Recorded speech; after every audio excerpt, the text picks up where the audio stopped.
धेरै बार्गेनिङ गर्यौं भन्ने जुन कुरा आएको छ त्यो सरासर गलत हो।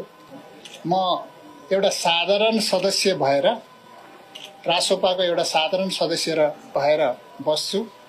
हाम्रा साथीहरू, केन्द्रीय समितिका साथीहरूलाई केही एडजस्टमेन्ट गर्नुपर्छ, त्यसरी अगाडि बढौं पनि भनेको थिएँ। र यो विषयमा हाम्रो ठूलो चाहिँ विषय पनि थिएन।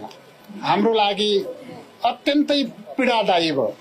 नयाँ बन्ने शक्तिहरू एक हुनुपर्छ भनेर हामीले सम्पूर्ण कुरा लचकताका साथ त्यागेर, सम्पूर्ण कुरा त्यागेर एकताको एउटा सहमति गरेका थियौं राष्ट्रिय स्वतन्त्र पार्टीसँग।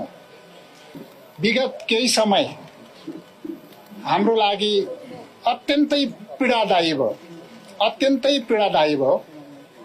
हामीले एकदमै देशको परिस्थिति, जेनजी युवाहरूको भावना र सम्पूर्ण नेपाली दाजुभाइ दिदीबहिनीहरूको भावना र जनआकांक्षा अनुसार यो देशमा नयाँ बन्ने शक्तिहरू एक हुनुपर्छ भनेर हामीले सम्पूर्ण कुरा लचकताका साथ त्यागेर, सम्पूर्ण कुरा त्यागेर एकताको एउटा सहमति गरेका थियौं राष्ट्रिय स्वतन्त्र पार्टीसँग।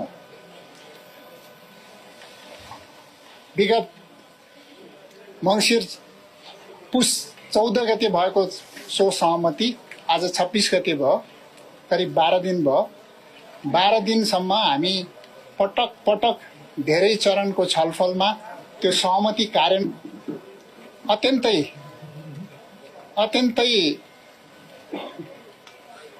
हिंताबोधका साथ हामीले अगाडि बढाउनु पर्ने अवस्था आयो। एउटा अन्डरस्ट्यान्डिङ, एउटा सहमति 14 गतेको सहमतिमा भएको थियो, भद्र सहमति भएको थियो।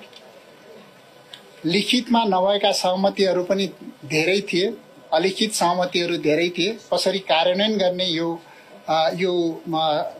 एकीकरण प्रक्रियालाई भन्ने अलिखित सहमतिहरू थिए। त्यो सहमतिहरूमा हाम्रो कुनै किसिमको ठूलो माग पनि थिएन। यसलाई कार्यान्वयन गर्दै छिटोभन्दा छिटो कार्यान्वयन गर्दै जाउँ भन्ने हाम्रो माग थियो।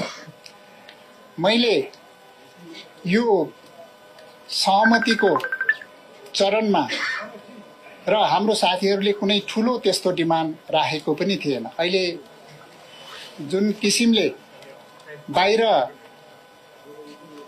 मिडियामा धेरै कुराहरू आएको छ, हामीले